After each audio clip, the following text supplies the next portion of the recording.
মাহফিলটা ছোট ছিল, কিন্তু কোয়ালিটির দিক থেকে অত্যন্ত হাইলি মাহফিল ছিল এটা। এ মাহফিলের ভিতরে অন্তত 20-25 জন পিএইচডি ডক্টরেট ডিগ্রি করা তারা বসেছিলেন।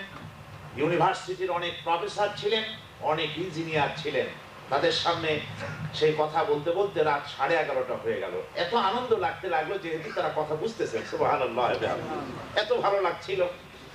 বললাম যে বিজ্ঞানের সাথে কোরআনের সংঘর্ষ নাই। যারা কোরআন এবং বিজ্ঞানের সাথে শত্রুতা খুঁজে বেড়ান তারা ভুল করেন। বিজ্ঞানের সাথে কোরআনের কোনো সংঘর্ষ নাই, বরং বিজ্ঞান যত নতুন নতুন আবিষ্কার করবে, যত নতুন নতুন তত্ত্বের উদ্ঘাটন করবে, কোরআন বোঝা মানুষের জন্য তত সহজ হবে। সুবহানাল্লাহ। কোরআন বিজ্ঞান বিবর্জিত নয়, বরং কোরআন হচ্ছে বিজ্ঞান এসেছে কোরআন থেকে, অর্থাৎ কোরআন হচ্ছে উৎস। কোরআন কি বলুন? উৎস হচ্ছে কোরআন। আপনারা একথা মনে করবেন না, অনেকে যাদের লেখাপড়া একটু কম, ওনারা বিজ্ঞানের আবিষ্কার দেখে দেখে হয়রান হয়ে যান, মনে করেন যে বিজ্ঞান সবকিছু একখানা পুরানা 1400 বছর আগের কিতাব। এই কিতাবের মধ্যে বর্তমান বিজ্ঞানের যে সমস্ত নতুন নতুন তথ্য, থিওরি, নতুন নতুন আবিষ্কার, তার থেকে কোরআন অনেক পেছনে, বিজ্ঞান অনেক এগিয়ে। একথা যারা চিন্তা করবেন তারা ভুল করবেন। তার কারণ আমার আল্লাহ পাক এই কোরআন শরীফের মধ্যে বলেছেন, ওয়ামা উতিতুম মিনাল ইলমি ইল্লা কালিলা। ইল্লা কালিল বলেন না, তোমাদেরকে সামান্য জ্ঞান দেওয়া হয়েছে সে কথা বলা হয়নি। কালিলা শব্দের অর্থ হচ্ছে সামান্যতম, একেবারেই সামান্যতম। ওয়ামা উতিতুম মিনাল ইলমি ইল্লা কালিলা, তোমাদেরকে খুবই সামান্যতম জ্ঞান দান করা হয়েছে। এই সামান্যতম জ্ঞানটা কি? আপনি দেখেন আমাদেরকে যে সামান্যতম জ্ঞান দেওয়া হয়েছে, সেই জ্ঞান দিয়ে আমরা সাইকেল আর গরুর গাড়ি, রিক্সার যুগ থেকে রকেটের যুগে চলে এসেছি, ঠিক কিনা কোন? আমরা টরে টক্কার সেই টেলিগ্রাফের যুগ ছাড়াই দিয়ে এখন আমরা ফ্যাক্সের যুগে প্রবেশ করেছি। দুনিয়া কত এগিয়ে গিয়েছে। আজকের মাহফিলের ছবি এবং মাহফিলের বক্তব্য একটা কাগজে লিখে ছবিটা লাগায় দিয়ে ফ্যাক্সের মধ্যে ঢুকায় দিলেন, নাম্বারটা দিলেন ঢাকার, আপনার ঢাকার বিএসএস এ চলে গেল, সমস্ত পত্রিকায় এখানকার ছবি কয়েক সেকেন্ডের মধ্যে চলে যাচ্ছে, মিনিট লাগবে না।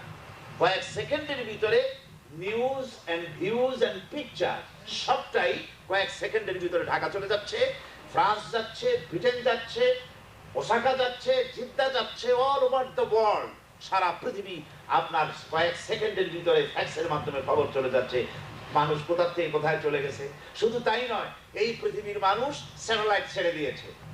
আমেরিকা স্যাটেলাইট ছেড়েছে, ফ্রান্স ছেড়েছে, ব্রিটেন ছেড়েছে, জাপান ছেড়েছে, চায়না ছেড়েছে। স্যাটেলাইট পৃথিবীর মাটি থেকে 3.5 থেকে 400 মাইল উপরে স্যাটেলাইট ঘুরছে, কোনো ড্রাইভার নাই। মাসের পর মাস, বছরের পর বছর ধরে ঘুরছে, পৃথিবী থেকে নিউজ ক্যাচ করছে, খবরগুলি দিচ্ছে, ছবিগুলি দিচ্ছে, আর স্কাই ভিশনের মাধ্যমে সেগুলি তাদের নিউজ রাইটার যারা আছে তাদের মাধ্যমে খবর ছড়িয়ে দিচ্ছে দুনিয়ার সর্বত্র। ওই 350-400 মাইল উপরে সেখানে যদি এই স্যাটেলাইটের ভিতরে কোনো মেশিনারি গন্ডগোল হয়, তাহলে ওয়াশিংটনে বসে বিজ্ঞানীরা কম্পিউটার মনিটরিং করে 400 মাইল দূরের ইঞ্জিন বা মেশিন এখানে বসে ভালো করে দিচ্ছে। সুবহানাল্লাহ। এরপরে আল্লাহ বলছেন, ওয়ামা উতিতুম মিনাল ইলমি ইল্লা কালিলা। এবার চিন্তা করুন, এই যদি সামান্যতম জ্ঞান হয়, তাহলে আমার আল্লাহ সুবহানাহু ওয়া তাআলার জ্ঞান কত বড়। সুবহানাল্লাহ, কত বিশাল এবং অসীম জ্ঞানের মালিক আমার আল্লাহ তাবারক ওয়া তাআলা। সুতরাং সে আল্লাহ পাকের কাছ থেকে এসেছে কোরআন। আমরা কোরআনের সঙ্গে খুব ভালো ব্যবহার করি নাই, যার জন্য আমাদের কিসমত আজকে এই দুর্দশাগ্রস্ত হয়েছে। আজ আমরা সোমালিয়ায় না খেয়ে মরতেছি, আজ আমরা বসনিয়ায় মার খেয়ে মরি, আজ আমরা কাশ্মীরে মার খেয়ে মরি, প্যালেস্টাইনে ঘুরে ঘুরে বেড়াই, আমাদের পায়ের তলায় জমিন নাই, আমরা আজকে হোমলেস, স্টেটলেস, আমরা আজকে বেগার বাস্কেট, আমরা যে কত কিছুতে পরিণত হয়েছে পৃথিবীর বুকে, অথচ আমাদের কাছে ছিল কোরআন। সারা পৃথিবীতে আমরা ছিলাম মর্যাদা সম্পন্ন। সুবহানাল্লাহ। কোরআন যে জাতির কাছে আছে, সেই জাতি আজ পৃথিবীর মধ্যে ভিক্ষুকের জাত। অথচ এই কোরআন তো এই জন্য এসেছিল না যে কোরআনের ধারক বাহক যারা হবে তারা ভিক্ষা করে খাবে, তারা ডমিনেটেড হবে। তারা শাসিত হবে। কোরআন যাদের কাছে আছে তারা হোমলেস হবে, তাদের বাড়িঘর থাকবে না, তারা শুধু মার খাবে পৃথিবীতে। ভাগ্যাহত জাতিতে পরিণত করার জন্য কোরআন আসে নাই। আল্লাহ পাক বলছেন, তাহা মা আনজালনা আলাইকাল কুরআনা লিতাশকা ইল্লা তাযকিরাতান লিমান ইয়াখশা। তাহা মা আনজালনা আলাইকাল কুরআনা লিতাশকা। আল্লাহ পাক তার হাবিবকে ডেকে বলছেন, ও আমার হাবিব, এই কোরআন আমি আপনার প্রতি এর জন্য আমি নাজিল করি নাই যে আপনি ভাগ্যাহত হবেন, আপনি দুনিয়ায় কষ্ট করবেন, মুসিবতে পড়বেন, এই জন্য কোরআন আসেনি। কোরআন এসেছে এর ধারক এবং বাহককে গোটা পৃথিবীর ভিতরে শাসকে পরিণত করবে, গোটা পৃথিবীর ভিতরে সর্বশ্রেষ্ঠ সৌভাগ্যবান জাতিতে পরিণত করার জন্য কোরআন এসেছে। সুবহানাল্লাহ বলতে ইচ্ছে করে না? এই জন্য কোরআন এসেছে। সেই কোরআন এখন তাবিজের কিতাব হয়েছে, ঠিক কিনা? এটা তাবিজের কিতাব হয়েছে, তদবিরের কিতাব হয়েছে। তারপরে মেয়ে বিয়ে দিয়ে কোরআন শরীফ সুন্দর করে ভেলভেটের কাপড় দিয়ে জড়াইয়া এরপরে গাড়ির মধ্যে পালকির মধ্যে দিয়ে দিল। লোকেরা জিজ্ঞেস করলো, মিয়া সাহেব কোরআন শরীফ দিলেন মেয়ের সাথে বিবাহের সময়, মেয়ে কি কোরআন পড়তে জানে? কয় যে না, কোরআন পড়তে তো জানে না, শিখেই ঠিকাই নাই, সারে গামা পাতা নিচে ঠিকই টুকুন পায় না। কোরআন শরীফ দিয়ে দিলাম, ঘরে নিয়ে রেখে দেবে শোকেসের মধ্যে, জেল ভূত তো আর আসবে না, সেই জন্য কোরআন দিলাম।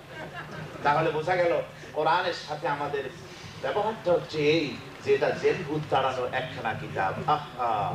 আমরা কত বড় কপাল পোড়া, আমরা তৃষ্ণার্ত, পিপাসার্ত।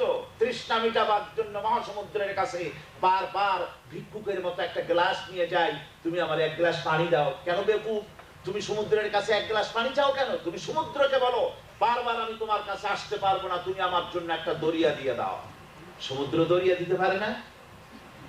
তাও বুঝেন না? দুনিয়ার সমস্ত দরিয়াগুলির নদীগুলির উৎস কোথায়? সমুদ্র। হাজার হাজার দরিয়া সে আপনাকে দিতে পারে, কিন্তু আপনার কপাল খারাপ, আপনি বারবার গ্লাস নিয়ে যাচ্ছেন সমুদ্রের কাছে, দরিয়া চাচ্ছেন না। কোরআন শরীফের কাছে তাবিজের জন্য যান, পেট ব্যথার তাবিজ, মাথা ধরার তাবিজ, অমুকের মেয়ে বিবাহ করব, তার মধ্যে ভালোবাসা কেমনে সৃষ্টি হবে সেই তাবিজ, তারপরে পেটে অসুখের তাবিজ, এই সব ছোটখাটো 2 ফোঁটা জালিল হাকির তুচ্ছ জিনিস নিয়ে কোরআনের কাছে যায়। অথচ কোরআন আমাকে রাষ্ট্র দিতে পারে, দেশ দিতে পারে, পৃথিবীর শাসকে পরিণত করে দিতে পারে। সুবহানাল্লাহ। কোরআন শরীফ এর সাথে ব্যবহারটি আমরা ভালো করিনি, আজকে সেজন্য এই দুর্দশা হয়েছে। আমার ভাইরা, আমি ভূমিকা দিতে গেলে তো ভূমিকায় 5-6 দিন চলে যেতে পারে, ভূমিকা দেওয়ার দরকার নাই। আর আমি জিনিসটার গুরুত্ব আপনাদের বলতে চাইলাম। কোরআনে কারীম যে জাতির কাছে, তাদের চাইতে সৌভাগ্যবান জাতি আর কেউ হতে পারে না। কোরআন শরীফের সঙ্গে মহব্বত সৃষ্টি করুন। কি হবে তাহলে? আল্লাহ রাব্বুল আলামিনের হাবিব বলেছেন, কোরআনে কারীমকে যে ব্যক্তি তেলাওয়াত করবে, মান ক্বারা আল কুরআনা ফাস্তাজহারাহু ফাহাল্লা হালালাহু ওয়া হাররামা হারামাহু আদখালাহুল্লাহুল জান্নাহ। আল্লাহর নবী বলেন, যে ব্যক্তি কোরআন পড়বে, কোরআন অনুযায়ী হালালকে হালাল জেনে চলবে, কোরআন অনুযায়ী হারামকে হারাম জেনে ফিরে থাকবে, এই অবস্থা যদি হয়, আল্লাহ পাকের নবী বলেন ওই ব্যক্তিকে আল্লাহ রাব্বুল আলামিন কিয়ামতের দিন জান্নাত দান করবেন। শুধু জান্নাত দিবেন না, ওয়াশাফাহু ফি আশরাতিন মিন আহলি বাইতিহি কুল্লুহুম কাদ ওয়াজাবাত লাহুন নার। আল্লাহর নবী বলেন ওই ব্যক্তিকে আল্লাহ রাব্বুল আলামিন আরো পারমিশন দিবেন, সুযোগ দিবেন। আল্লাহ পাক বলবেন, বান্দারে তুমি শুধু একা বেহেশতে যেও না, তোমাকে পারমিশন দিলাম তোমার আত্মীয় স্বজনের ভিতর থেকে 10 জনের জন্য আমার কাছে তুমি সুপারিশ করতে পারবে। নবীজি বলেছেন ওই ব্যক্তি তার রক্ত সম্পর্কীয় আত্মীয়দের মধ্য থেকে এমন 10 জনের জন্য সুপারিশ করতে পারবে যে 10 জনের হিসাবের পরে জাহান্নাম ওয়াজিব হয়ে গিয়েছিল। হিসাবের পরে জাহান্নাম ওয়াজিব হয়ে গেছে, এমন 10 জনকে সে সুপারিশ করার পারমিশন আল্লাহ পাকের কাছ থেকে পাবে। সুবহানাল্লাহ। এমন কোরআন আমরা লাভ করেছি, আলহামদুলিল্লাহ। এই হচ্ছে সেই কোরআন। কিয়ামতের দিন তিরমিজি শরীফের হাদিস, জান্নাতে যে সমস্ত লোকেরা বেহেশতে যাবে আল্লাহ রাব্বুল আলামিন তাদেরকে বলবেন ও জান্নাতীরা কোরআন শরীফ তেলাওয়াত করো। যেমন দুনিয়ার ভেতরে বসে তুমি কোরআনে কারীমকে ধীরে ধীরে যেমন থেমে থেমে তেলাওয়াত করতে, ওইভাবে থেমে থেমে তেলাওয়াত করো আর উপরের দিকে উঠো। আমরা যে তেলাওয়াত করি নামাজের মধ্যে আলহামদুলিল্লাহি রাব্বিল আলামিন আর রহমানির রহিম মালিকি ইয়াউমিদ্দিন ইয়্যাকা না'বুদু ওয়া ইয়্যাকা নাস্তাঈন, হুজুর এরকম করে পড়েন নাই, এক শ্বাসে দুই শ্বাসে এভাবে কোরআন শরীফ পড়েন নাই। হুজুর নামাজের ভিতরে কোরআন পড়তেন আলহামদুলিল্লাহি রাব্বিল আলামিন আর রহমানির রহিম মালিকি ইয়াউমিদ্দিন ইয়্যাকা না'বুদু ওয়া ইয়্যাকা নাস্তাঈন। প্রতি আয়াতে থেমে থেমে তিনি পড়তেন। কিয়ামতে আল্লাহ বলবেন বান্দারে থেমে থেমে জানলে তুমি পড়তে, ওইভাবে থেমে থেমে পড়ো আর উপরের দিকে উঠতে থাকো।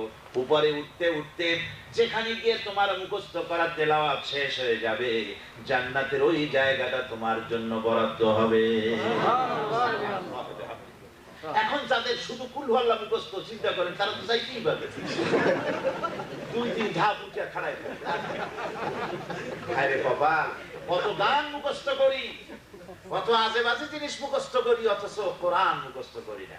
কোরআন মুখস্থ করি সূরা আর রহমান, সূরা ইয়াসিন, সূরা দুখান, সূরা ওয়াকিয়া, সূরা মুলুক, সূরা জুমা, সূরা মুজাম্মিল ভালো করে মুখস্থ করুন, সহি করে মুখস্থ করুন, কিয়ামতে কাজে লাগবে। সুবহানাল্লাহ, কাজে লাগবে।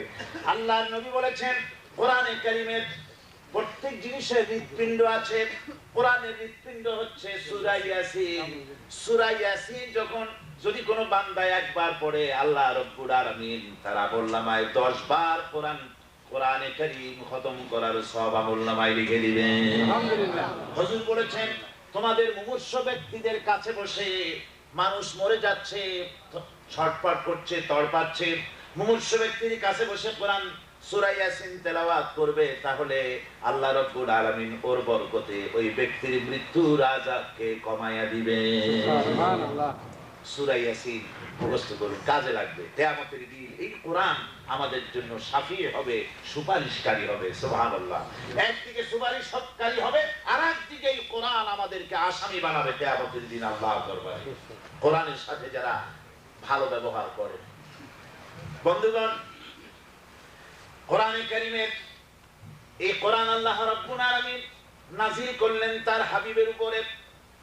আমি যেখান থেকে আলোচনা করতে চাই সেটা হচ্ছে আল্লাহ রাব্বুল আলামিন কোরআনে কারীম নাযিল করলেন তার রাসূলের উপরে। সময় লাগলো কত বছর?